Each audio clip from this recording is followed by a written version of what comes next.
Buenos días, señoras y señores, estimados amigos y seguidores del canal Economía y Acción.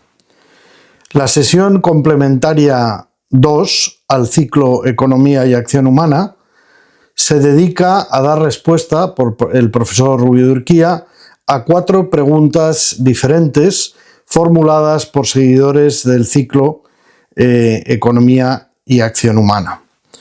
Dada la diferente temática y la extensión que se ha requerido para dar respuesta a las preguntas planteadas, y también con el fin de facilitar su visualización y su seguimiento, hemos decidido presentar esta sesión complementaria 2, dividida en 4 partes, 4 vídeos, en los que en cada uno de ellos se ofrece la respuesta a cada una de las 4 preguntas, si bien la sesión complementaria es única y por eso se conserva el nombre de sesión complementaria 2, primera parte, segunda, tercera y cuarta. En la primera parte se lleva a cabo la introducción a la sesión y la respuesta a la primera pregunta, que es la relativa a conceptos de escasez, señalización con precios y la definición de Robbins. En la segunda parte, el segundo vídeo, se responde a la pregunta 2, que es la relativa a comparación entre cosmovisiones religiosas. En la tercera parte se responde a la pregunta 3, que es una interrogación, afinidades con el distributismo de Gilbert K. Chesterton. Repito, afinidades con el distributismo de Gilbert K. Chesterton. Y en la cuarta parte, el cuarto vídeo, se responde a la pregunta 4, que es la relativa a Escuela Austriaca de Economía, Economía Social de Mercado, Ordoliberalismo. Así pues, en este vídeo que están ustedes viendo, ahora se va a llevar a cabo por parte del profesor Rubio de Urquía la introducción a la sesión complementaria y la respuesta a la primera pregunta. En la descripción de este vídeo y de cada uno de los 3 restantes incluimos las referencias a los autores y obras que se mencionan en la respuesta, y esperamos y deseamos que lo abordado en esta segunda sesión complementaria 2, sea de su interés, y aprovechamos para recordarles la posibilidad de enviar sus dudas, cuestiones y comentarios acerca de los contenidos que se están desarrollando a lo largo del ciclo a la dirección de correo electrónico que encontrarán ustedes en la descripción del canal. Muchas gracias por su atención, por su amable seguimiento. Buenas tardes, señoras y señores, queridos amigos. Estamos otra vez en Madrid, en la sede de grabaciones, y aquí hace un calor espantoso. Vamos, es un verdadero choque cultural. Madrid en agosto. Claro que yo imagino que los que estén en la zona del Caribe tampoco deben andar mal servidos, ¿eh? Y los que estén en Yucatán tampoco es mal asunto. Lo de Maracaibo y zona, prefiero no pensarlo. Y así sucesivamente. Capítulo especial debe ser Manila. África, Guinea está más o menos en el Ecuador, o se llama ecuatorial, no por casualidad. Ahí la cosa debe ser un poco distinta, no lo sé porque no está en mi vida todavía. El Sahara, pues ya pueden ustedes imaginar. Ahora, los que estén en el cono sur, están ustedes en pleno invierno. Lo que debe ser estar en Bariloche o en Ushuaia. No digamos nada ya en el sur. Esos señores están ahora disfrutando de una temperatura fantástica. En fin, globo terráqueo tiene sus características. Tras esta introducción climática, y ya estoy adaptado para este rigor, brevemente, vamos a empezar hoy, y espero que terminar, aunque me temo que muy breve no va a ser, la sesión complementaria 2 arábigo. Recordarán ustedes que cuando introdujimos las sesiones complementarias, la 1, yo dije a ustedes que me había parecido oportuno introducir estas sesiones para cubrir objetivos distintos. Distintos que podían dar lugar a sesiones muy cortas, muy largas y en temas muy diversos. Un objetivo era contestar a preguntas a las que no se había contestado de manera particular, como en muchos casos se hace, pero que revestían unas características en virtud de las cuales parecía aconsejable dar una respuesta extensa, contextualizada a esas preguntas y ponerla a disposición de todos los oyentes. Otro era tratar de temas que no tienen una relación directa con lo que se va contando exponiendo en las diferentes conferencias, pero sí con inquietudes, dudas o estados de ánimo mental que pueden tener ustedes a lo largo de la exposición de estas conferencias. Por ejemplo, la contraposición entre urgencia, pero tener que esperar, todas esas cosas. Esto tiene bastante más miga de lo que parece.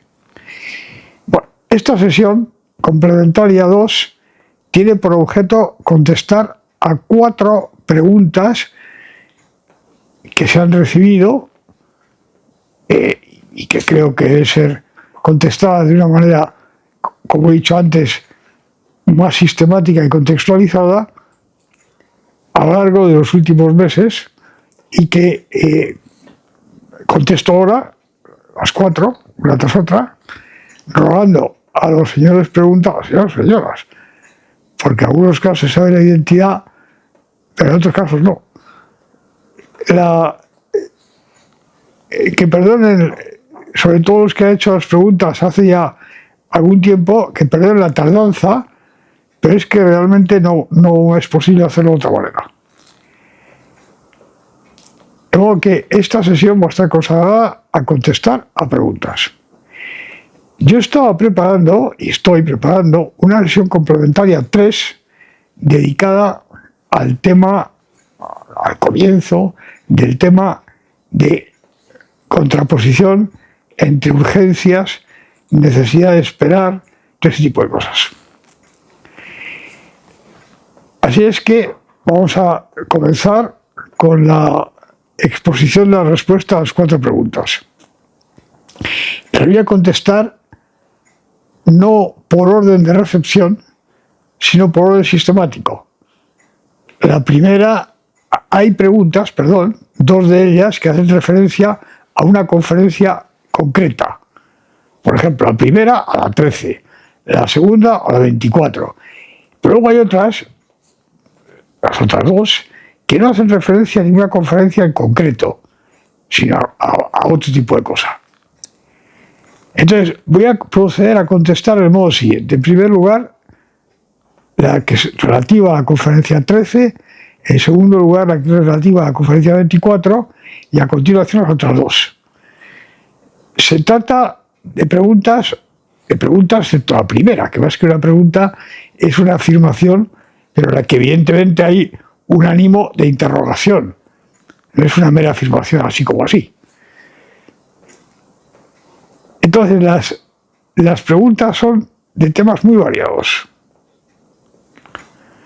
De manera que una persona que no esté al tanto de la sucesión de conferencias y de qué estamos hablando, podría interrogarse sobre de qué trata este ciclo de conferencias, porque aparentemente se trata de temas muy distintos. Ustedes saben que todas esas cosas muy distintas tienen un lugar y un porqué.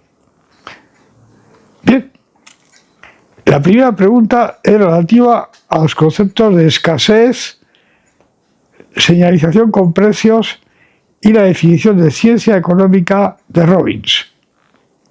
Es una afirmación interrogativa. La segunda pregunta es un tema completamente distinto. Tiene que ver con una aplicación especial del tema más general, comparación entre cosmovisiones, y concretamente entre cosmovisiones religiosas. Esa es relativa a la conferencia 24. La tercera pregunta es otro tema completamente diferente, y es un participante en el ciclo que se interroga a sí mismo y me traslada la interrogación si hay alguna afinidad entre algunas cosas, no sé exactamente cuáles porque no lo dice, algunas ideas que ha oído aquí y lo que expone Chesterton, el escritor. Yo estoy seguro que tiene que ser indudablemente Gilbert Keith Chesterton. Y lo que expone este señor en una de sus obras. Y la cuarta es otra cosa completamente diferente. Y es una serie de preguntas acerca de, por una parte, la Escuela Austriaca de Economía y por otra, pero todo dentro de la misma pregunta, la llamada economía social de mercado ordoliberalismo. Voy a proceder, por consiguiente, a contestar una tras otra. Como les advertí que podía suceder, y ya sucedía en la sesión complementaria 1, en algunos casos y en algunos puntos de vista, voy a tener que anticiparme, como tuve que hacerlo en la sesión complementaria 1, anticiparme a lo que en realidad pertenece a la parte 2 romano. Todavía no estamos en 2 romano, estamos en 1. Y aún nos queda un poco. Pero para dar contestación a la pregunta tendré que hacer una especie de anticipación, porque si no, no puedo contestar a la pregunta. Esto, que es un hecho natural, tiene que ver con lo de la contraposición entre urgencia y paciencia, meditación y conclusiones. Por eso tengo especial interés en hacerles esta sesión complementaria 3. Eso aplica a varias de las preguntas, yo creo que a todas las preguntas que están en esta sesión. Por otra parte, las respuestas, no van a ser sí, no, no sé. Van a ser unas respuestas contextualizadas y con cierta exposición sistemática para que se vea el porqué de la respuesta. Comenzamos, por lo tanto, con la primera.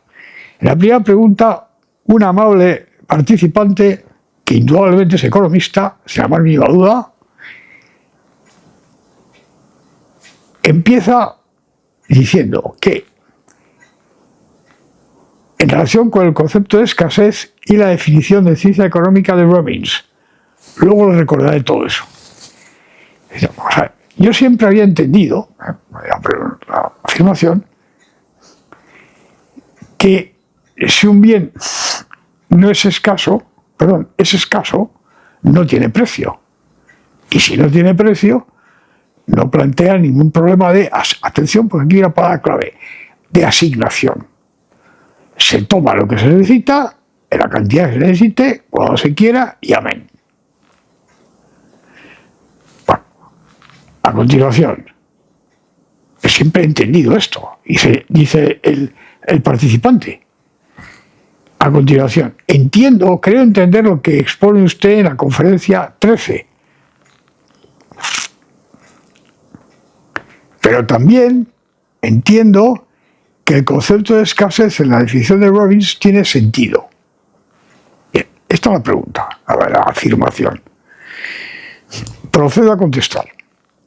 En primer lugar, claro, que ha oído usted eso siempre, es lo más probable.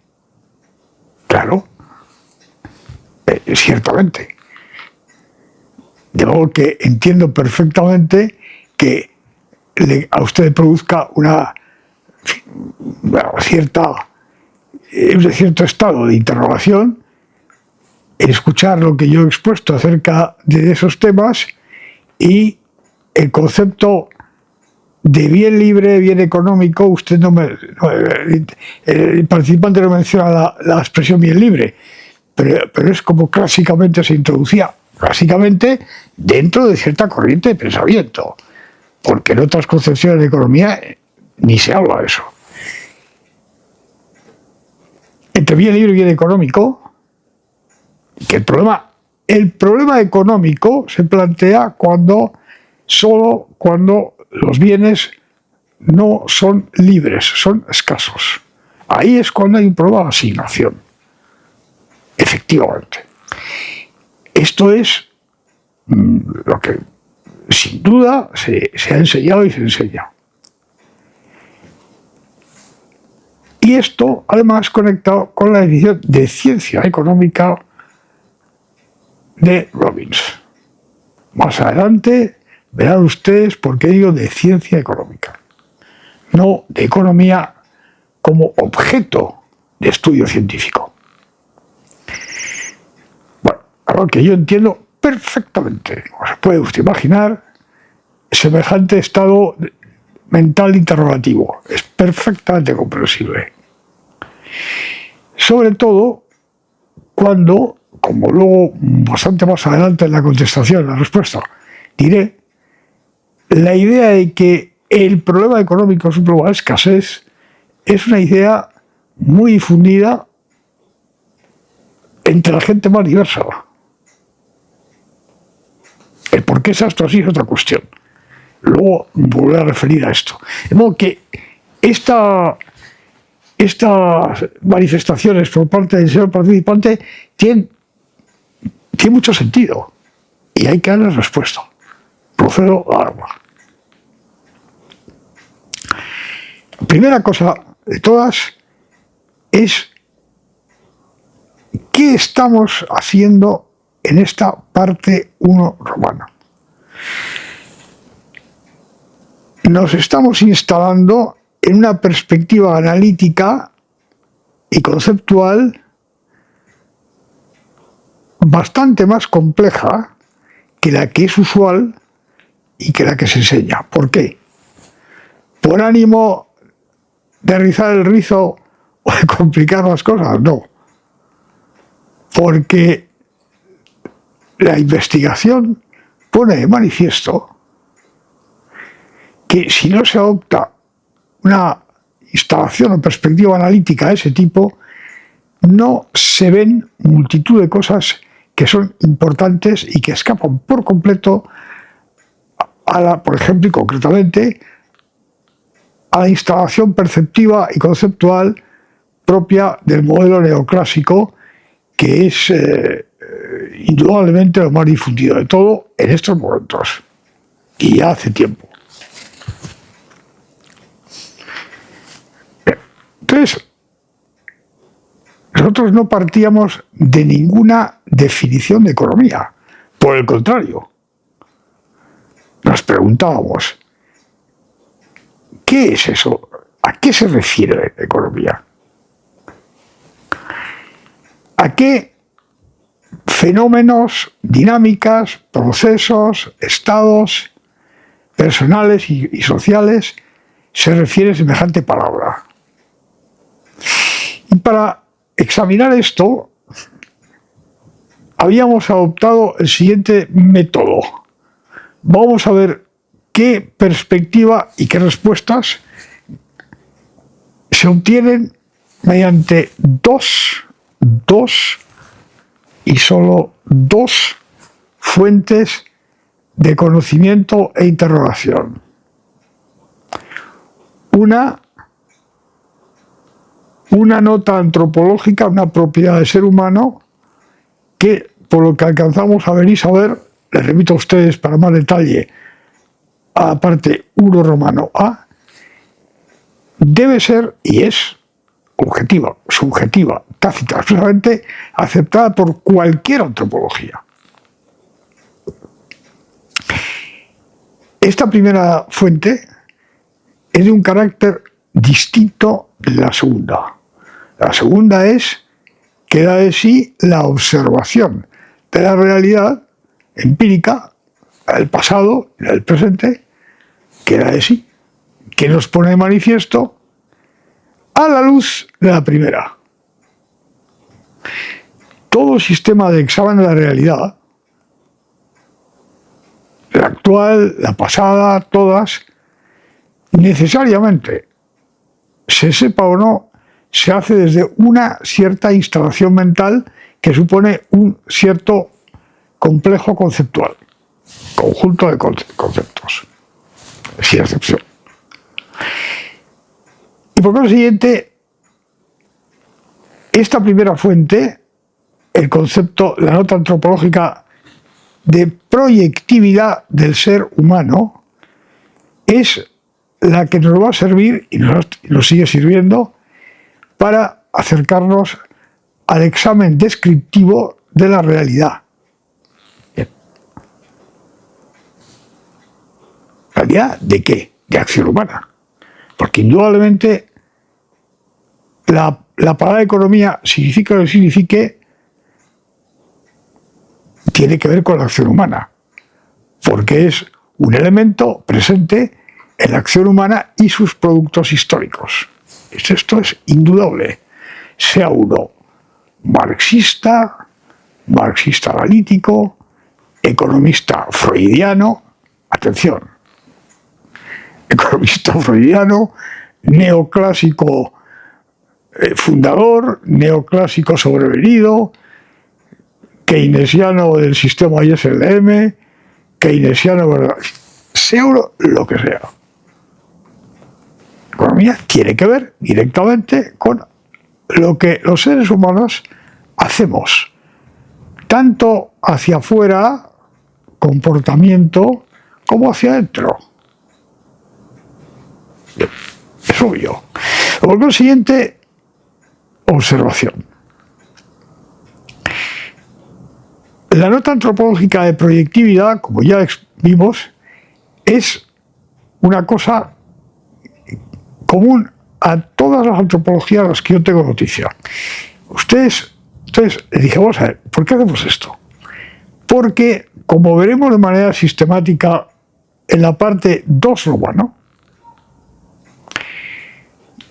todo sistema de conceptualización, percepción y explicación, o intento de explicación del objeto, todo tiene una estructura muy precisa, de la que, por cierto, di una brevísima anticipación en la sesión complementaria 1 y que otra vez en esta sesión complementaria voy a tener que recordar, brevísima. Tiene una estructura que estudiaremos en la parte 2, en virtud de la cual resulta necesaria, en virtud de la cual la concepción de ser humano, la antropología, tiene una función central y producente en todo el recorrido. Por eso, como yo sé eso, de antemano, por eso sé que aducir algún sistema conceptual que nos permita ver la realidad tiene que estar basado en alguna antropología. Como también sé que hay varias antropologías disponibles, no quiere decir que todas sean igualmente buenas en cuanto a representación de la realidad. Quiere decir que hay varias. La antropología de un modelo neoclásico, en fin, de uso general, pues no tiene ninguna relación con la antropología del señor Mises o del señor Hayek o del señor Menger, ni con la del señor Keynes, ni son distintas. Pero, en todo caso, se admite la proyectividad. ¿Cómo esa propiedad de proyectividad del ser humano se encuadre con otras propiedades, se interprete, etc.? Esto es otra cuestión. Depende de la antropología adoptada. Yo decía al principio, ya verán ustedes que esta sola nota antropológica da muchísimo de sí. ¿Cómo podía yo decir esto? Pues porque lo sé. Seguro han visto ustedes. Y usted se ha dado de sí o no da de sí y todavía va a dar más. El por qué sea esto así es otra cuestión, la que queda no entramos. Como yo sabía que daba mucho de sí y que era particularmente importante para describir, meramente escribir, percibir y poner lista, sin entrar más, de la acción humana personal y sus productos históricos, como sabía, por eso la he utilizado. Así que son las dos fuentes. Con esas dos fuentes en la mano empezamos a preguntarnos. Vamos a ver. La acción humana, lo que la gente hace, obviamente es una cosa histórica. Bien. Eso por una parte. Pero por otra parte, la proyectividad, hay que mirar. La historia, que va desde ahora hasta todo lo que podamos conocer. Hacia atrás. La proyectividad queda de sí. Entonces empezamos en la parte 1A a desarrollar una serie de conceptos para poder manejar de una manera relativamente precisa y útil la nota proyectividad. Entra concepto de planes, hacer de planes, ensamblajes, secuencia de hacer de ese tipo de cosas. Interacción entre acción desplegada con el propósito de ir ejecutando un haz de planes adoptado, todas esas cosas. Entonces vimos que la cosa era bastante compleja y que se veían muchas más cosas de las que normalmente se ven. Y el registro histórico empírico, pero vamos, con seguirnos a la actualidad es bastante suficiente para hacerse una idea. No digo nada, si hacemos un registro histórico hacia atrás, nos damos cuenta de la cantidad de posibilidades que caben y que se ven empíricamente. Por ejemplo, un ensamblaje personal puede ser de la más diversa naturaleza. Internamente coherente, consistente, no internamente consistente, claro, no claro, y dar lugar, en consecuencia, a un sistema de haces, de planes, de acción, de secuencias de haces, de planes de acción, muy distintos.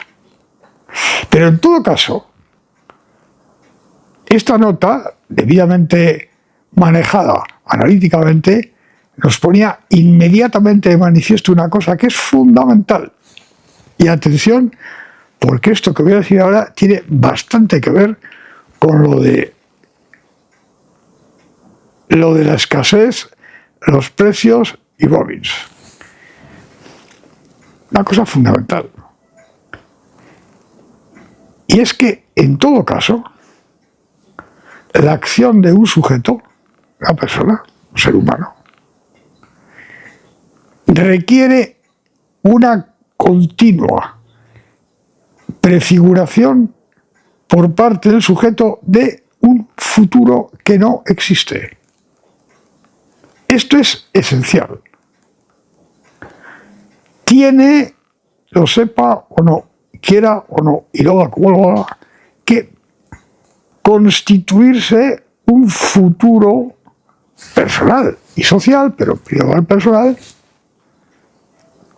con respecto del cual establece sus planes, que previamente les son accesibles, unos sí y otros no, mentalmente, a la luz de cómo sea su ensamblaje y otra serie de características personales que examinamos en su día. Esto es absolutamente esencial. Pero no es que sea algo esencial, no es absolutamente esencial. El ser humano en acción está permanentemente instalado en un trance de prefiguración del futuro que tiene consecuencias para su acción desde el momento en el que lo prefigura. ¿Qué pase después? Ya vimos un montón de cosas, pueden pasar muchas cosas muy distintas que vimos en su momento. Esto es esencial. El ser humano sea una lámina impresa, sea un bicho, sea un robot, sea un ser humano tal y como lo entendemos, sea lo que sea, está permanentemente instalado en un trance de anticipación del futuro. No mera ni en general, principalmente anticipación predictiva, hay un elemento de eso, sino volitiva, de intencionalidad. Intencionalidad hacia el presente y el futuro. El presente realmente es una abstracción analítica entre el pasado y su inercia y el futuro imaginado. El lapso de tiempo subjetivo que genera, mentalmente por así decirlo, cada sujeto. Como esto hemos visto, más detenidamente, y es luego el participante y ustedes lo tienen a su disposición y se acordarán probablemente, no repito los detalles. Así obtuvimos una estructura analítica mínima provista por el desarrollo lógico del concepto de proyectividad y lo que se observaba en la realidad usando ese instrumento. Las dinámicas, al final, globales de la generación de realidad histórica. Bien. Esto es la parte 1. Esta instalación es completamente distinta de una instalación usual, como las que normalmente, que no tiene nada que ver con una extensión, no es ninguna extensión, este es del principio. Es que primero hay un ser que no proyecta y luego se le puede poner una prótesis, como por ejemplo un sistema de predicción de precios o cosas parecidas. Es inherentemente instalado en el futuro, que puede ser un futuro de un instante o de toda eternidad, dependiendo. Bien, representábamos esto, ustedes lo recordarán, como la continua fabricación por parte de los seres humanos, como mínimo, de un flujo de realidad, representaba una especie de flujo que se va generando, está el pasado más remoto, que de un modo o de otro está ahí, el presente y un futuro preconfigurado. En cada instante T hay un futuro preconfigurado por cada uno de los sujetos que están presentes en ese momento en el sistema social en el que estemos. Esto es esencial. Y un futuro preconfigurado. Es decir, que si hoy, por ejemplo, ahora mismo, se acaba el mundo y nos morimos todos súbitamente, de modo inmediato, y hay que dar cuenta de eso a la gente exógeno, ¿verdad? Revoloteando sobre el cosmos. Tendría que dar los datos y, si puede, pero la gente superior suponemos que puede, ¿qué teníamos, por así decirlo, proyectivamente en la cabeza? Porque eso es un dato. Eso forma parte de la realidad histórica.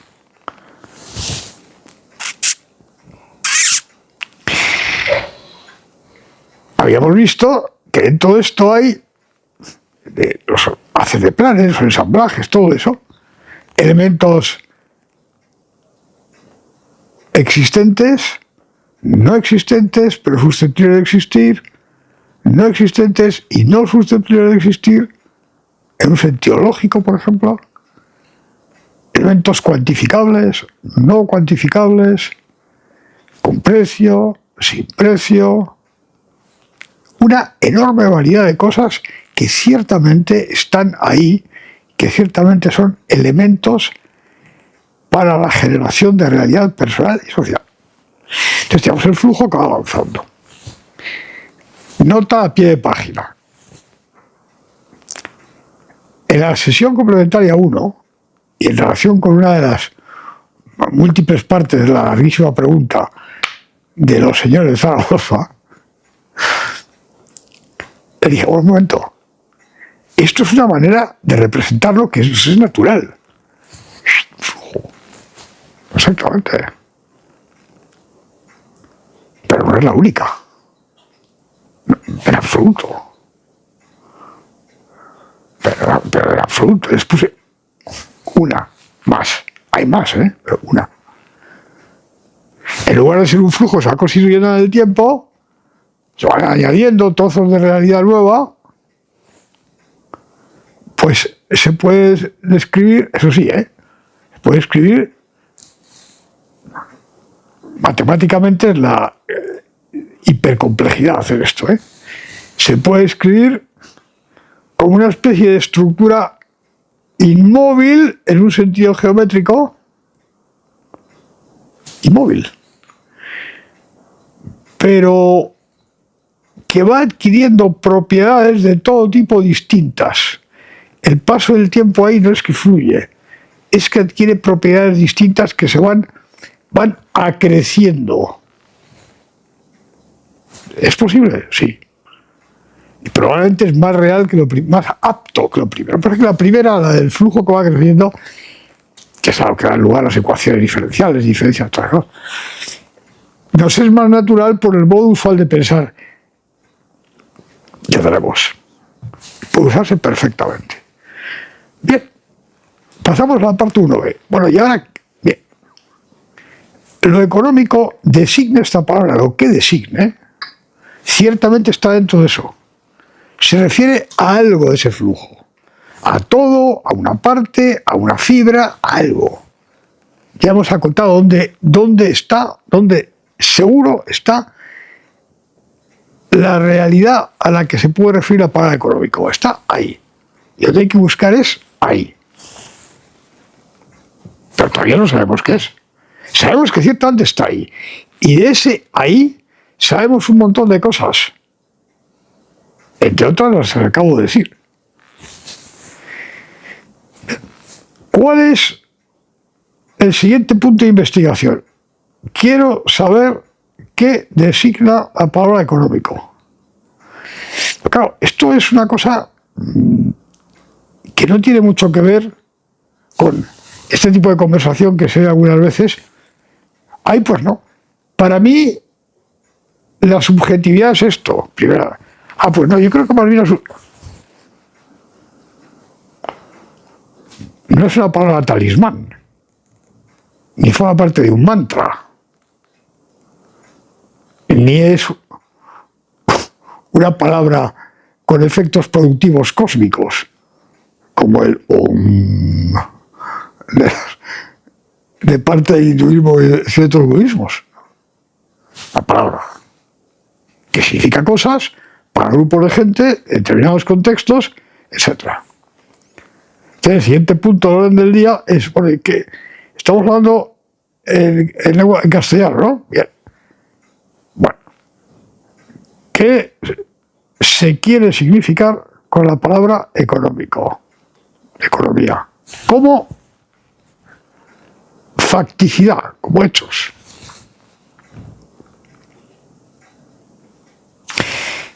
A tal efecto,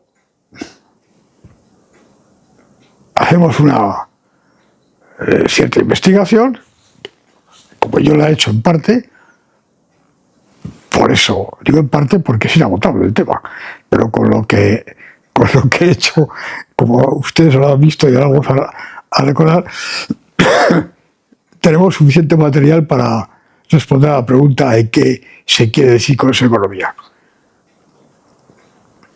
Investigación, que la palabra economía actualmente en lengua castellana, español, significa un montón de cosas. La palabra que se usa, la recuerdan ustedes, en un montón de lenguajes: teológico, lingüístico, psicoanalítico, muchos otros, en pensamiento, en la ciencia económica, en los lenguajes populares. Y hoy en día populares incluye a políticos, este tipo de cosas.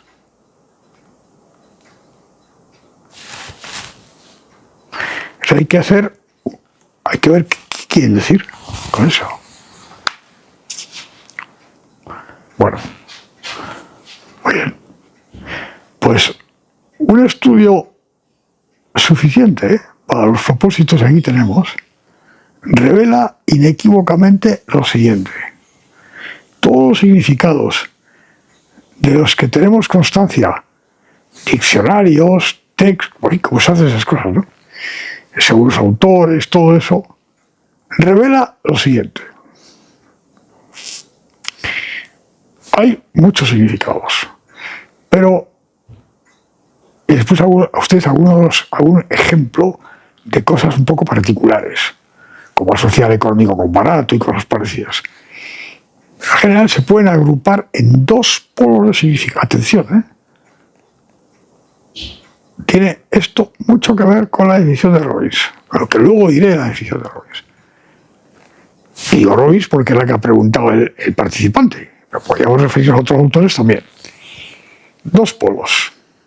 Inequívocamente pone de manifiesto la investigación esa. Dos. Uno, de carácter muy abstracto, propiedad de un sistema en relación con entradas al y salidas de él. Abstractísimo. Segundo, cuando se dice economía, económico, sumamos y tenemos una lista de contenidos de significado, de contenidos apelativos. Es decir, cuando un señor dice, por ejemplo, comandante de artillería, ¿se está refiriendo por casualidad a un bailarín de ballet o a un cirujano? Podría suceder, pero en general no. ¿A qué se refiere? Especifique.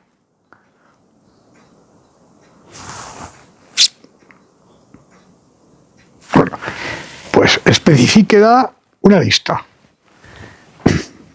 Recuerden ustedes que la lista era una cosa inquietante, porque no tenía principio ni fin. Está dentro de los contenidos designativos de la palabra, que tocaba todo. Las cosas más diversas.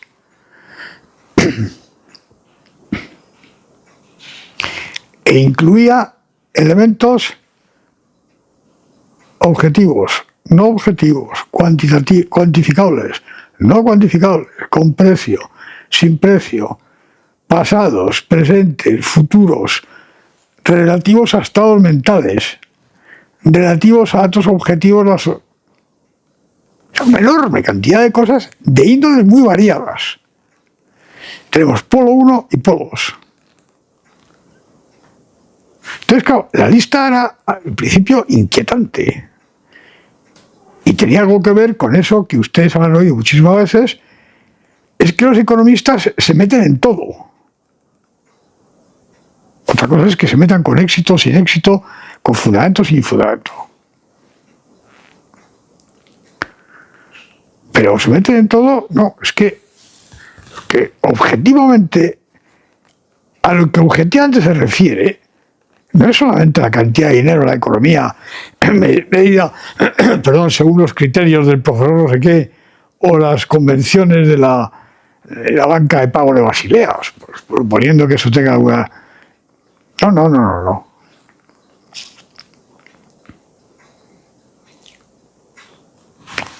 Que hay dinero, tipo de interés, pero es que también tiene que ver con más cosas. Con la demanda y oferta de trabajo, pero la demanda y oferta de trabajo a su vez tienen que ver directamente con cosas que no estaban en el programa aparente. Hace muchos años había definiciones que trata del consumo, producción y distribución, producción, distribución y consumo de bienes materiales necesarios para el hombre. Luego ya, que esto es un poco estrecho, bien materiales e inmateriales servicios. Luego ya cuestiones necesarios para el hombre, pues también evidentemente no era una cosa muy adecuada, se quitó lo de necesarios para el hombre y me siguen ustedes precisando y tienen toda la lista. Aquí entra inmediatamente el elemento de ordenación de esta aparente no desorden, sino aparentemente inaccesible complejidad. Y es precisamente los conceptos que hemos visto que se derivan de la nota antropológica proyectividad.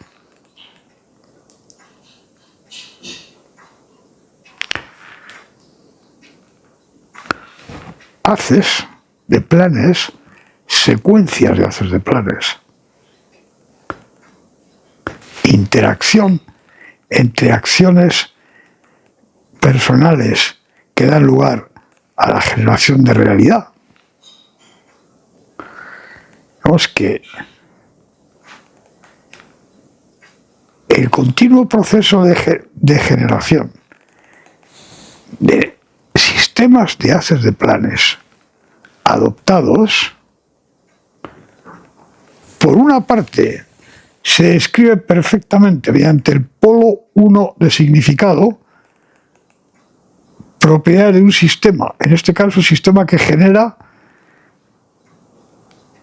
la secuencia de haces, en relación con entradas A y salidas de él. Si enfocamos entradas A y salidas de él como acciones y objetivos, vemos que esto encaja exactamente con el polo primero. Y el polo segundo viene de modo natural y sin forzar nada.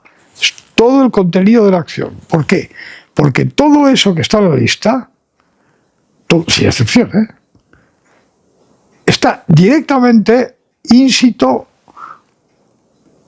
o en los haces personales de planes, secuencia de haces, o en los resultados históricos que va arrojando instante a instante el intento de ejecución de la acción planeada por parte de los sujetos. Ahí está el enigma. Por eso se puede decir, y se dice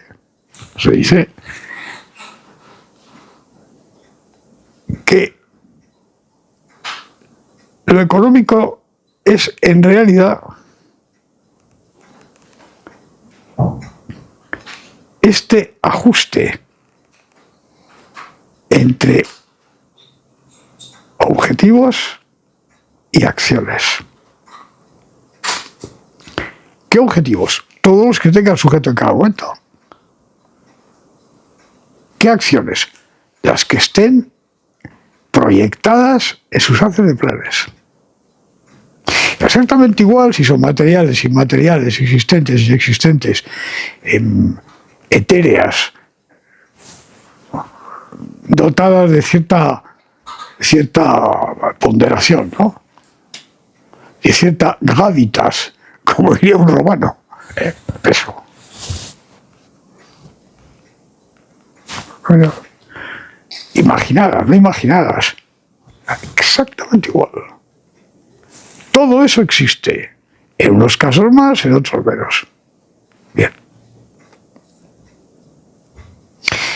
Entonces resultaba porque el objeto de estudio es toda la acción humana en la perspectiva analítica de secuencia para cada ser humano, secuencia de ensamblajes que va generando el ser humano, inmediatamente a qué conjunto de secuencias de haces de planes alternativos dan lugar a estos ensamblajes. Conjunto puede contener una secuencia, solo una, perfectamente, o más. Y hay que admitir a trámite los conjuntos de 1 y más. Uno también. Ya no hay alternatividad, se reduce a 1. ¿Puede suceder? Sí. ¿Puede suceder? Sí. ¿Se puede observar? Sí. A trámite, se mete dentro. Bien. Esto era el planteamiento general que vimos con todo tipo de detalles, todas las cosas. ¿Qué es lo que ordena en cada sujeto esto? Aparte, todas sus dinámicas, todo eso. La intencionalidad propositiva, que viene expresada prácticamente en términos de jerarquías de objetivos. Aquí habíamos simplificado, y no lo voy a complicar, solo acciones y objetivos. No cosas intermedias, que las hay, no, acciones y objetivos. Porque para hacerse cargo de esto es más que suficiente, y una ulterior complicación de esto hace la cosa ingobernable para la mayor parte de la gente, sin el auxilio de una serie de formalismos analíticos que aquí no vamos a introducir para nada, porque no hace falta para nada, hace falta para otra cosa, pero para esto no. Entonces, la intencionalidad, ¿qué me propongo hacer? Puedo proponerme solo esto, o esto, o esto, o esto. Y lo jerarquizo en la medida en que lo jerarquizo bien, mediante un cierto concepto de bueno. Visto otro punto de vista, como ustedes saben, un ensamblaje es una concepción de subjetiva, lo que es y lo que es bueno. Es el concepto de bueno lo que permite al sujeto jerarquizar, que puede ser extremadamente diverso, como hemos visto con bastante detenimiento en diferentes conferencias. Ese es el panorama de la realidad. La realidad, ¿usted quiere saber la realidad? Eso. ¿Quiere saber la realidad o quiere usted saber un esquema mínimo? Esa es la realidad. Y tiene usted aquí elementos analíticos solo con estos suficientes para hacerse cargo de eso. En el hilo de ese asunto, de ir exponiendo eso, hicimos, podríamos hacerlo, toda una serie de consideraciones relativas a estos elementos que íbamos introduciendo. Entre otros, escasez, racionalidad, optimalidad, básicas. Son palabras que se usan en el lenguaje común y en el lenguaje técnico-científico, perdón, y que a las que hay que dar aquí un acomodo. ¿Qué significa esto? De instalados aquí. No instalados en otro sitio mucho menos complejo y que desde luego no incluye casi ninguna de estas cosas. Instalados, que para eso hemos hecho este recorrido, instalados aquí. O sea que, a ver, ¿qué ve usted aquí? Lo cuento. Vamos, ahora voy a decir a usted, se ve esto y ahora voy a coger un microscopio. En el caso de esto, un microscopio de luz polarizada, me imagino, no lo sé. A ver, veo más cosas. Una gota de agua,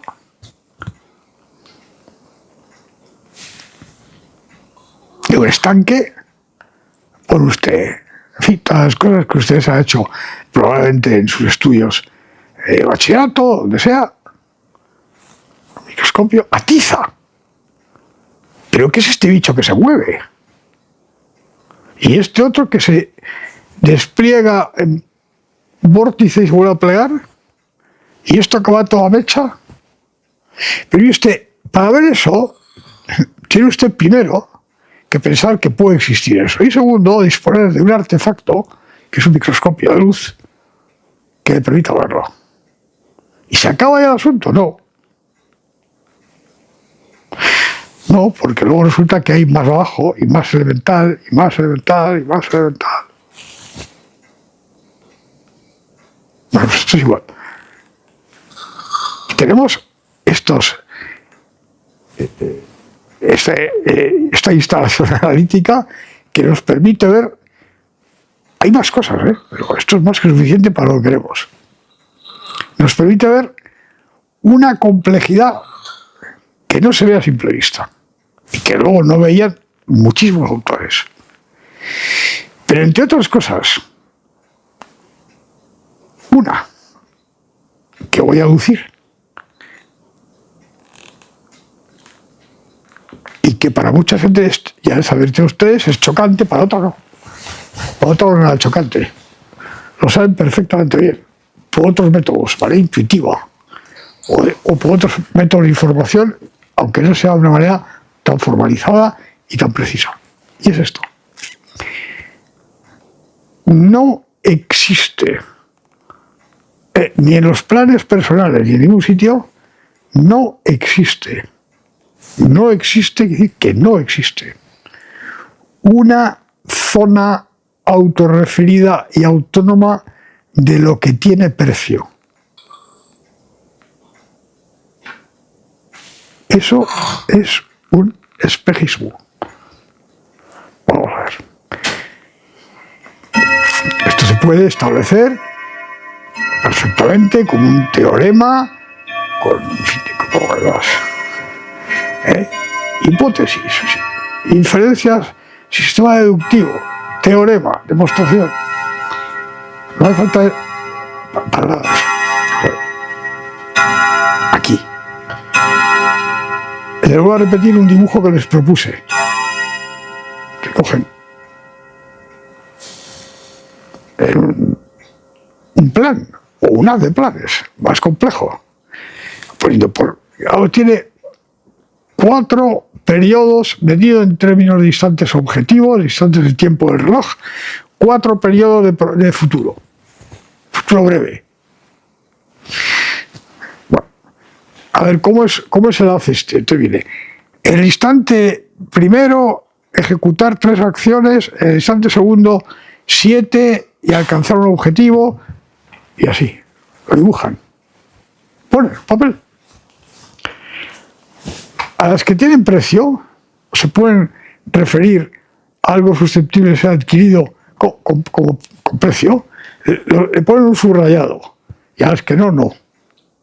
Entonces ustedes cogen una capsulita que englobe a todo lo que tiene precio, acciones, objetivos, todo. Y se interrogan. ¿Se puede predicar acerca de esto como si el resto no existiese? Inmediatamente se dan cuenta de que no. Que en el momento que ustedes apagan el resto de la pantalla, eso se cae. No significa nada. Significa a efectos de autopsia forense, ex post facto, si quiere usted reconstruir con esa sola información cómo era ese haz de planes. Es otra cuestión. Inferir algo. Pero nada más. ¿Por qué pasa esto? Esto es una cosa indiscutible. ¿Por qué pasa esto? Bueno, pues lo que hemos visto acerca de las implicaciones de la nota antropológica por actividad nos lo muestra de manera clarísima. Porque los elementos mensurables y no mensurables, con precio y sin precio, están intrínsecamente unidos de modo radical. No es que unos acoten un espacio, perdón, en el seno del cual los precios y las cantidades, una vez que se ha definido eso, actúan por su cuenta. ¿Podría ser eso? Podría ser, por lo tanto, no lo sé, pero no es. Están inherentemente ligados entre sí. ¿Cómo se trata esto analíticamente? Es otra cuestión. Naturalmente, esto es una cosa, como se pueden ustedes imaginar, que plantea diferentes interrogaciones metodológicas. A esto me referiré en la cuarta pregunta, exactamente, cuando hablemos de austríacos y toda esta gente. Obviamente, no se escapa a nadie que manejar este contenido de realidad es infinitamente más complejo. Y para empezar, bastante más inquietante desde el punto de vista de obtener representaciones fáciles que si hubiese una zona en la que todo fuese cuantificable y todo fuese reductible a números y a funciones normales. Es evidente.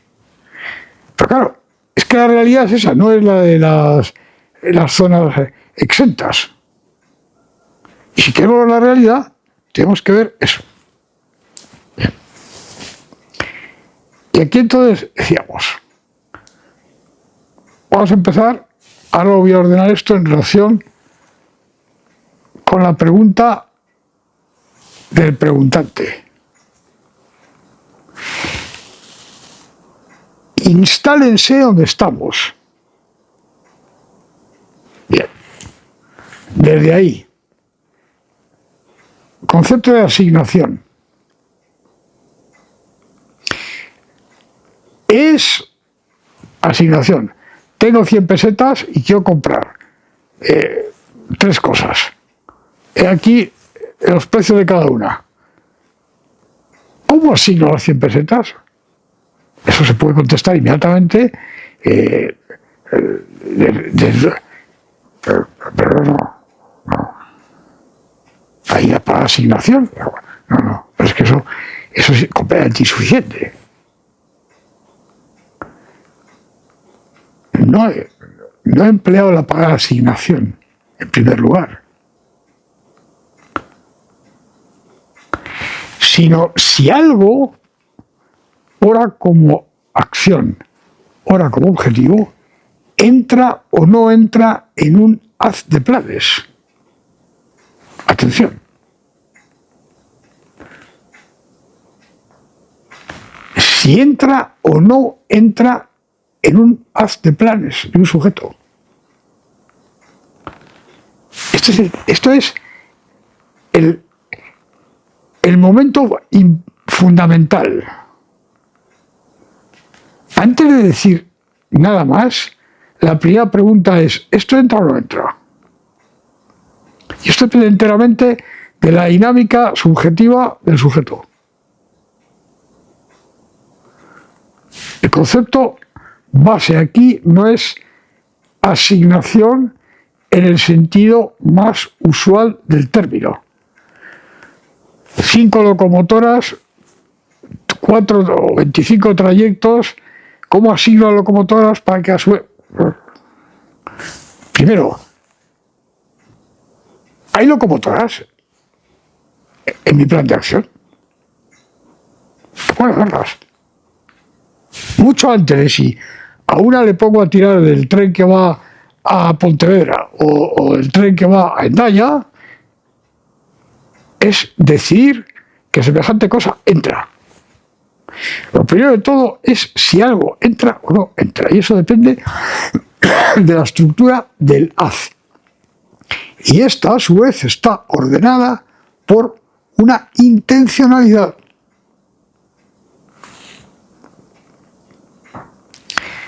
Dinámica, necesaria e inherentemente dinámica, perpetuo trance de prefiguración de un futuro dentro del cual va a tener lugar mi acción. puedes hacerla estática. Puedo hacerla estática con fines de ilustración elemental, con mucho cuidado, sin más. Pero no es estática, es dinámica. Dinámica en este sentido tan sumamente complejo. No es que ponga una ecuación diferencial. No. A veces sí, otras muchas no. Porque hay elementos que no son cuantificables, otros que sí, etc. Así que el concepto base aquí no es como asigno, sino si entra o no entra.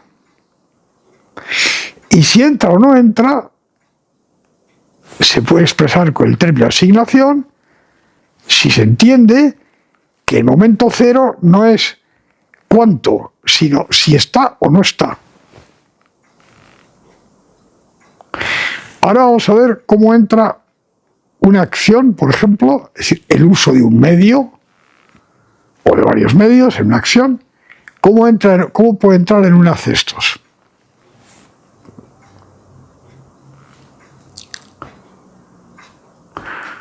Una acción puede referirse a algo existente, real empíricamente, a algo no existente, a algo que puede existir en el futuro, algo que yo no me doy cuenta, pero no puede existir ni ahora ni nunca.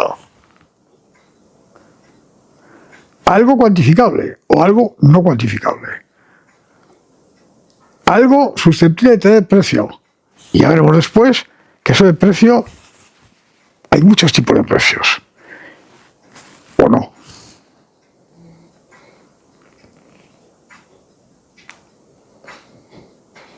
Y por supuesto, con entera independencia de cuál sea el grado de abundancia del bien. No es que esto no influya. Hablaremos de escasez. Por supuesto que influye. Pero en primer lugar, no está si es escaso o no es escaso. Es si está o no está. Y si está, puede ser escaso o no. Igual que puede ser material o inmaterial. El punto cero es que entra o no entra. No si es escaso o no es escaso. Que sea muy escaso puede incidir en que no entre. Esa es otra cuestión. Pero eso forma parte del sistema subjetivo mediante el cual se establece un plan y una de planes. Que pongo aquí, como lo quito, como lo sumo, tres tipos. Pero en primer lugar, ¿entra o no entra? ¿Y a título de qué? Esto en cuanto a asignación. Por tanto, en este sentido amplio, de la palabra suficientemente amplio como para captar estas realidades, la asignación no se refiere en primer lugar a si es escaso o no es escaso, existe o no existe, sino a que yo, subjetivamente, en una de planes, en la fibra de plan 1.13 de SEAD, he metido esta cosa aquí. Luego veremos si tiene precio o no tiene precio, si es escasa, si no es escasa, es otra cuestión.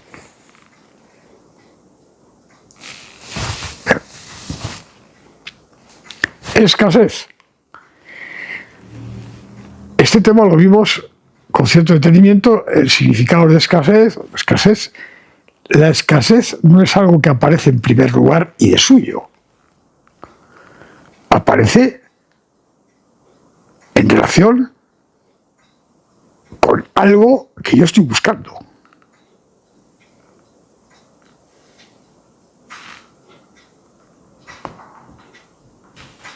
Esto es esencial. Absolutamente esencial. Porque para empezar, yo algunas cosas puedo saber que son escasas, pero otras no.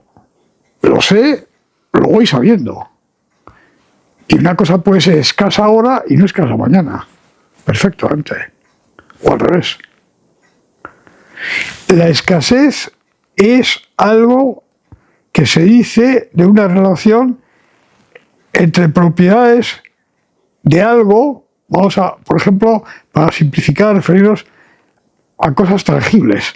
potasio, cromo, agua, en fin, animales. Y una intencionalidad, o un ánimo de percepción previo a la intencionalidad. No se agota. Hay mucho, ya está, no, hay mucho, ya está, no. Porque puede haber mucho y no entrar jamás en mi horizonte perceptivo. Nunca. Por lo cual, ni escaso ni no escaso. Desde el punto de vista cuantitativo es escaso. Pues se mide, a ver, toneladas de iridio que hay en esta casa. Es que no puede ni entrar en mi horizonte perceptivo. Si entra, entonces la abundancia relativa de ese, en este caso de ese bien, está en relación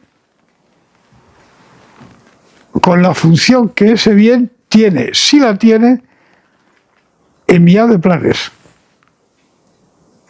Luego la escasez no es lo primero. Lo primero es si entra o no entra, en qué lugar, con relación a una intencionalidad que es la que preside la estructura de la secuencia de planes. ¿Quiere esto decir que eso de la escasez da igual? No. Evidentemente no. Evidentemente no. Como pueden ustedes imaginar. No, me parece que es necesario poner ejemplos. En absoluto. Es muy importante que algo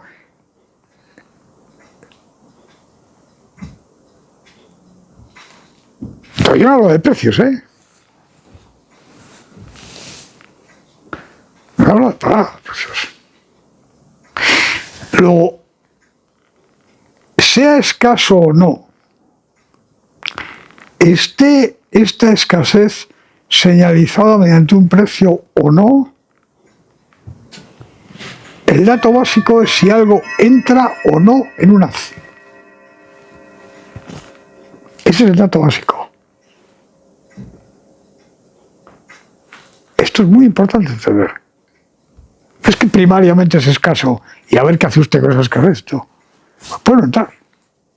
Y eso que entra puede, por supuesto, no solamente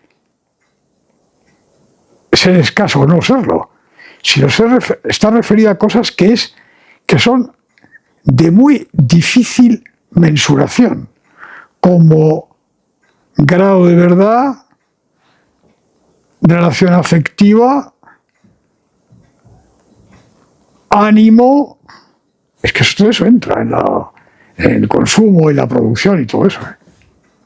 No es que entre por ahí, no es que entra en el centro del corazón. Hay que darle trámite y se da trámite.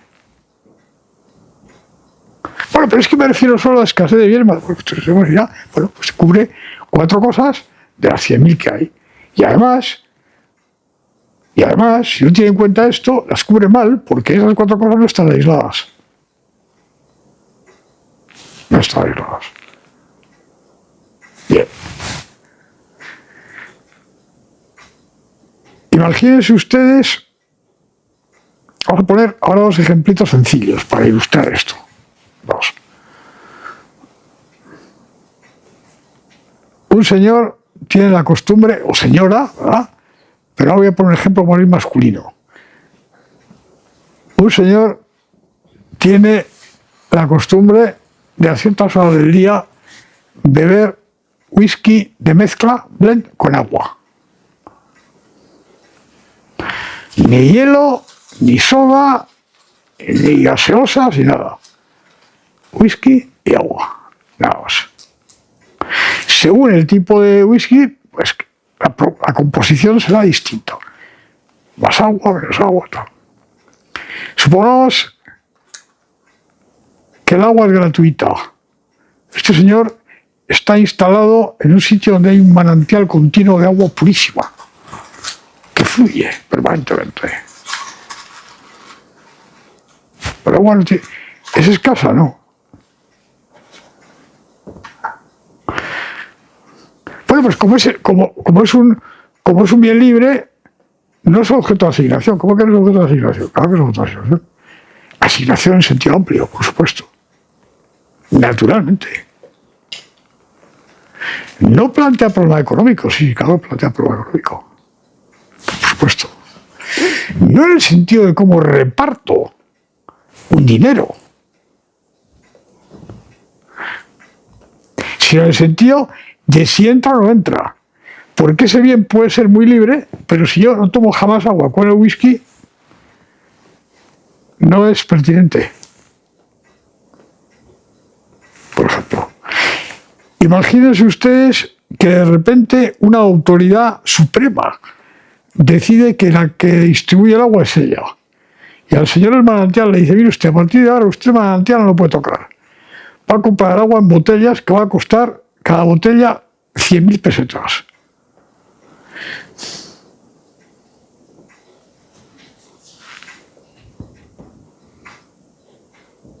¿Cambia esto el asunto?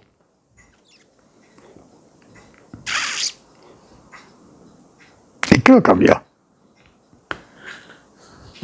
Pues lo cambia en que puede suceder que dentro de lo posible para ese señor no esté el whisky con agua. Por ejemplo, por poner un ejemplo.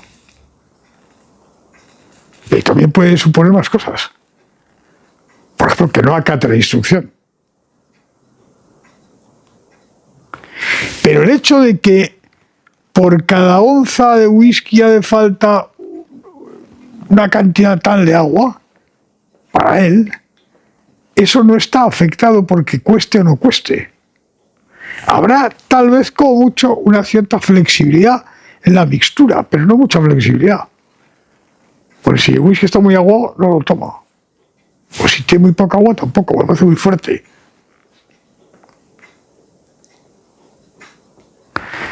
La asignación,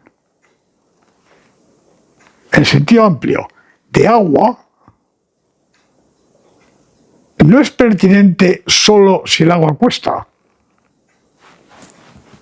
Pertinente de suyo. Si el agua cuesta, se añade otra cosa adicional. Y es que el coste de uso de ese medio aumenta, que es distinto.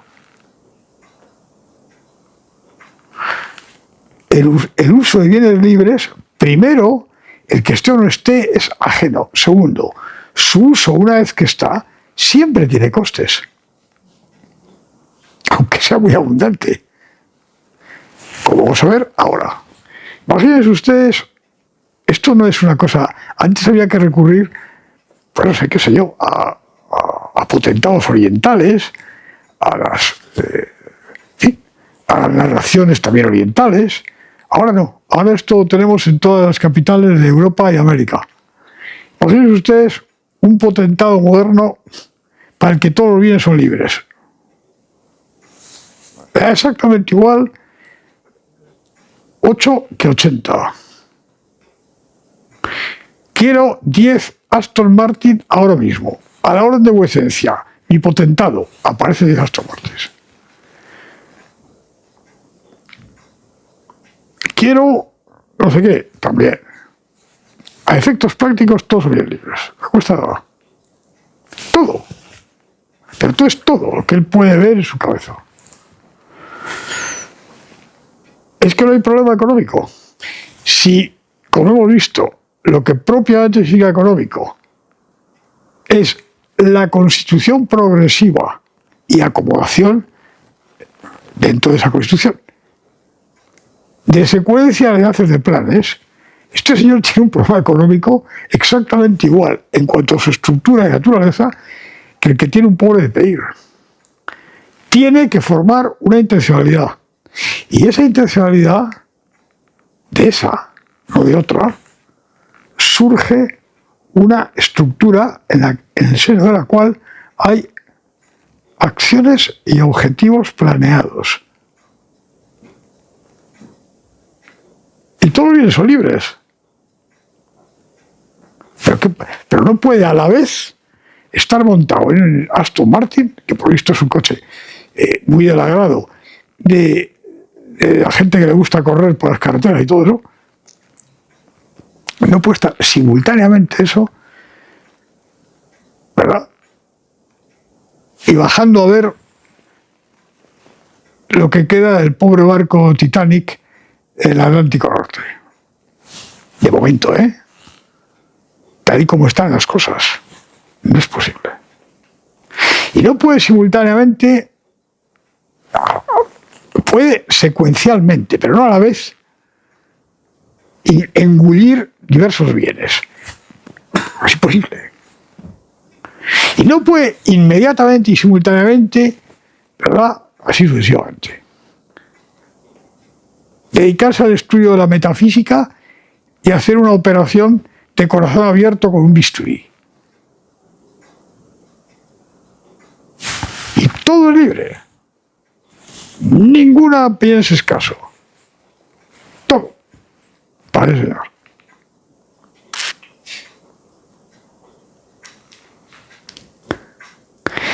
¿Quiere esto decir que la escasez no incida? Bueno, claro que incide.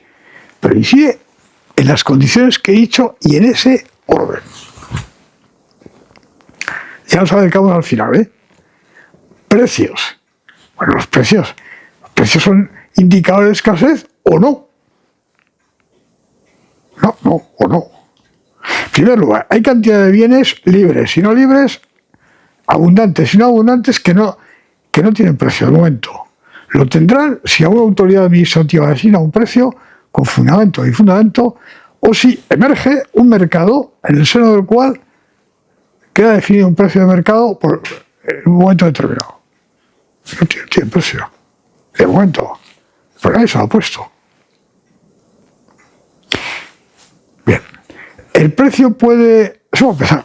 Segundo, los precios, empíricos, pueden reflejar escaseces o no. Pueden reflejar cualquier cosa. En ciertos regímenes, en las sociedades, todas esas cosas, como las sociedades en el seno de las cuales se elaboraban estas conceptualizaciones, ¿verdad?, más clásicas, pues en general reflejaban reflejaban muchas cosas, pero entre otras escaseces relativas. Pero no necesariamente en todos los casos. Esta pluma. Coste de producción del artefacto. Yo tengo la más remota idea. En la época en que esto se fabricó, esto es un producto alemán. Entonces la producción era Marcos. Marcos era la República Federal Alemana. No sé cuánto costaría esto, tengo la más remota idea. Por 100 marcos. Por 100 marcos, esta casa me entrega la pluma. 100 marcos, la pluma. Tanteo, según la demanda, la oferta, los costes, todas las cosas. Beneficio. Pero puede suceder perfectamente, que unas autoridades o un grupo secreto o quien sea que tengan poder para hacerlo. Esto incluye monopolios, potestades estatales, sindicatos del crimen, cualquier cosa.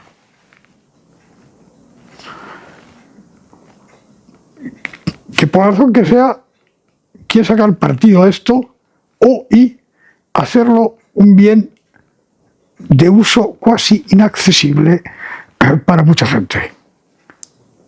Le atizo un impuesto de 1000 marcos, con lo cual esto pasa a costar 1100 marcos. Ese precio refleja muchísimas cosas, pero en este caso principalmente la existencia de ese elemento de control. ¿Cuánto cuesta una botella? Vamos a recurrir a un producto que estaba, no sé, en todos los almacenes estos de los aeropuertos y duty free y todas las cosas. una botella de whisky de tal tipo, una cosa...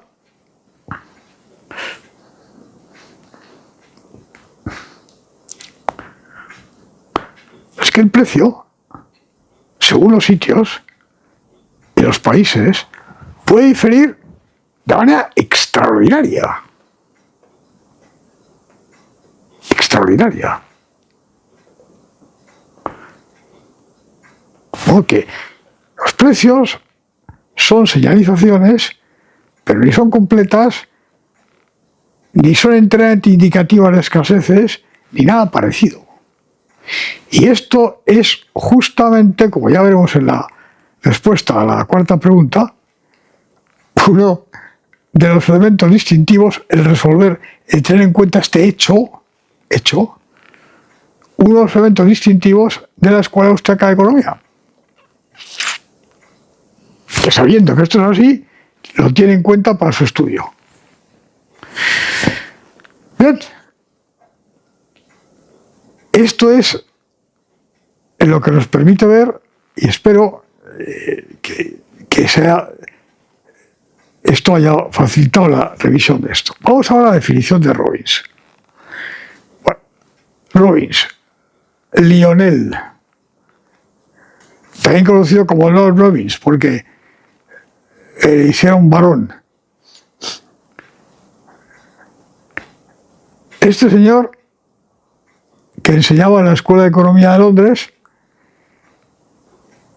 entre otras cosas, editó un libro, publicó un libro, se llamaba un ensayo sobre la naturaleza y a veces traduce significado, pero a mí parece que esa traducción no es buena, porque significance es una mezcla de significado y alcance, o una cosa así. Pero sí, de la ciencia económica. 2 ediciones, que deben ser un año 32 o 33, y otra muy poco después. Hay la definición a la que se refiere el señor, el participante, que indudablemente es un colega economista, que dice, memoria, la ciencia económica es la ciencia que estudia el comportamiento humano como una relación entre fines y medios escasos susceptibles de uso alternativos. Vamos a hacer un rápido análisis de la definición instalados donde estamos instalados y después les diré a ustedes cuál es, a mi juicio, la aportación de esta definición, dónde y cuándo se hizo. Aportación no trivial en absoluto, muy positivo. Análisis de la cosa de esta definición. En primer lugar, cobertura, ¿qué cubre? Escasos, ya hemos visto lo que es decir esto. Alternativos o no. No. ¿Cómo que no? ¿Cómo que no? Porque en los haces de planes de acción puede estar medios, utilizando el lenguaje de la definición, que solo tienen un uso. Uno. ¿Y qué pasa? ¿Que hay que excluirlo? ¿En virtud de qué? No, mira, que lo planteo un problema asignativo. Luego, escasos y no escasos. Alternativos y no alternativos. Luego veremos que, a mi juicio, quiere recoger esa expresión. Pero estrictamente hablando, eso quiere. Observen ustedes que la definición de la palabra precio no parece para nada, ¿eh? Bien.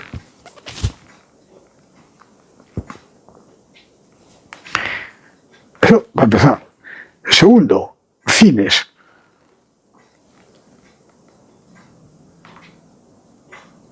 No menciona explícitamente la definición fines alternativos.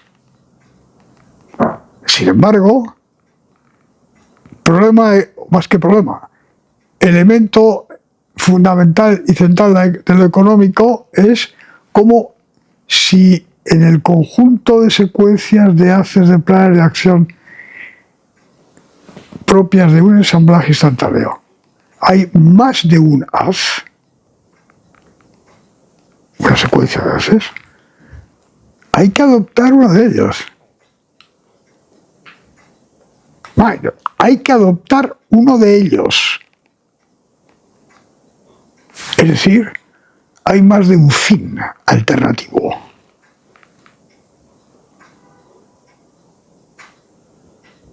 Puede haber solo uno, pero puede haber más.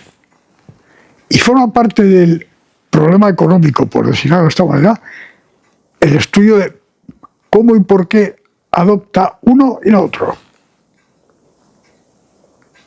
Ya lo hemos visto. Pero hombre, eso será en unos estudios complejísimos, una cosa estratosférica, ¿no, señor? No. Vamos a coger una cosa muy sencilla, más sencilla no cabe, si más sencilla si cabe. Bueno, ya, pues, en fin, lo más sencillo que hay en el mercado de momento, que es el modelo neoclásico versión estándar para consumo académico general. Ahora vamos a coger lo más sencillo, ¿eh? Recuerden sus años de estudio de la teoría económica neoclásica elemental. El caso más sencillo, ¿eh? Medios.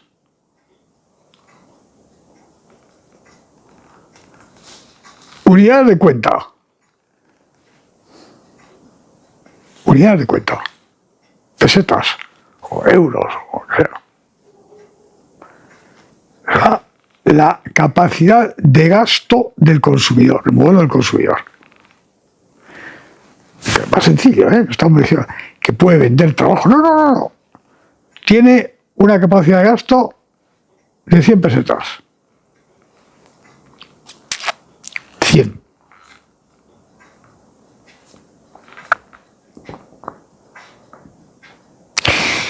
Y puede consumir combinaciones variadas de estos bienes, uno, otro y otro. En ese modelo todo eso es exógeno. Traza la recta de balance, vamos a coger dos bienes, bien 1 y bien 2, cómo reparte esa capacidad de gasto entre dos bienes. Un eje 1 y otro. Recta de balance. Zona accesible, zona no accesible. Entonces la zona accesible tiene la frontera de la recta de balance y todo lo que está hacia el origen de esas. Su capacidad de gasto le permite consumir cualquier combinación dentro de eso. Y hay diferentes posibilidades.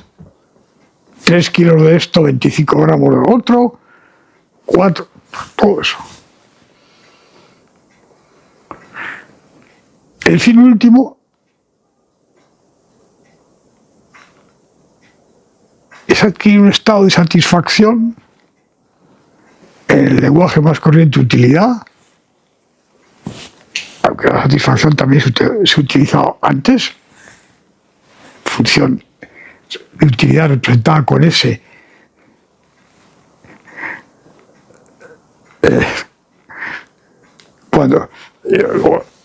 Entonces, la mayor. Para eso hay orden, que le es exógeno a la gente. La gente no entra, son datos suyos. Lo más simple no puede ser. Entonces, ese modo de ordenar los complejos de consumo, tal cantidad de bien o tal cantidad de bien dos, todo eso, ese modo es representado por una función de utilidad. Ustedes recordarán las curvas de indiferencia. Cuanto más alejada del origen de eje es la curva esta de indiferencia,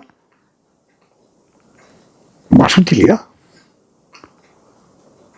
Si se pone una serie de restricciones, pues resulta que como las curvas son convexas hacia el origen de ejes, ¡plin!, toca la recta de balance y ahí está la solución.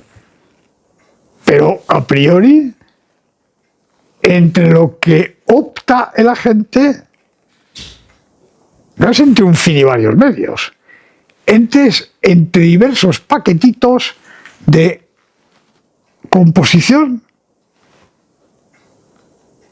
y capacidad de gasto. Uno, otro.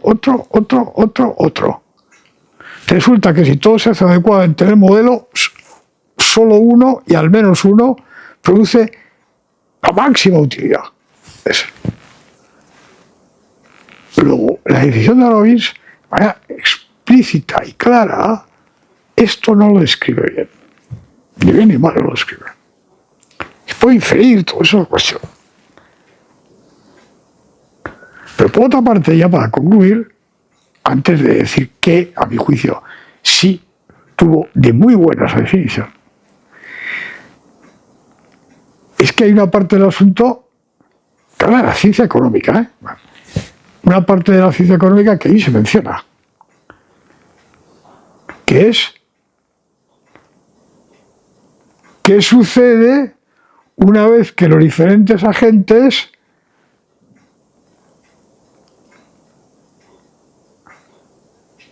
han alcanzado, si es que los alcanzan, sus fines. Y esto, por supuesto, forma parte de la ciencia económica. Como saben ustedes perfectamente. Ahorita la propia teoría neoclásica microeconómica elemental, el equilibrio del consumidor, el equilibrio del productor, economía perfecta, y el equilibrio general. ¿Qué pasa cuando todos estos interactúan en el sistema de mercados? Ahí es nada, ¿eh? Es la mitad del programa, por así decirlo. Bueno. ¿Qué tiene, a mi juicio, de positivo esto? En primer lugar, hay que situarse. Vamos a empezar por el principio. Yo, personalmente, como ya les he tenido ocasión de decirles, me parece una vez, profeso.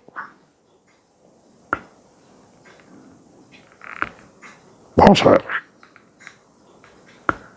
Respeto y agradecimiento a la gente que hace estas cosas con ánimo recto, como era el caso de Robbins, y con intención de arrojar luz y conocimiento.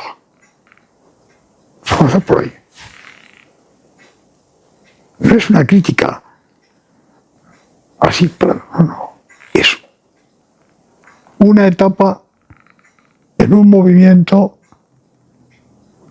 del espíritu humano hacia una ulterior perfección del conocimiento, en la cual estamos donde estamos gracias a gente como Robbins y a otros muchos.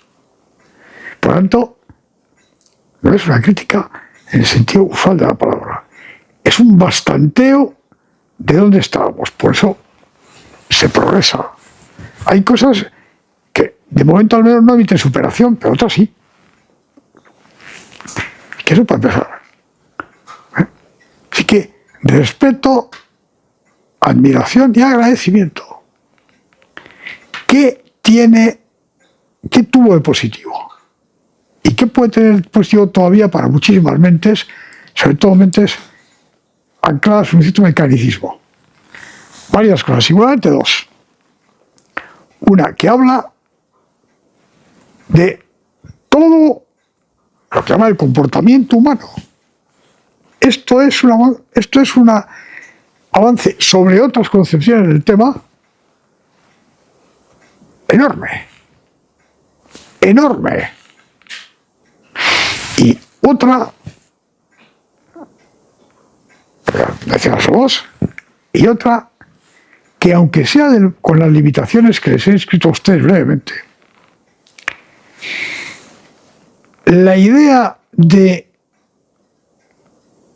relación entre medios y fines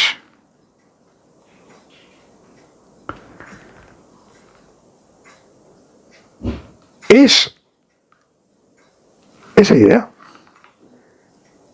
Una idea que sugiere, que puede sugerir y que prepara el espíritu precisamente para la idea de proyectividad dinámica.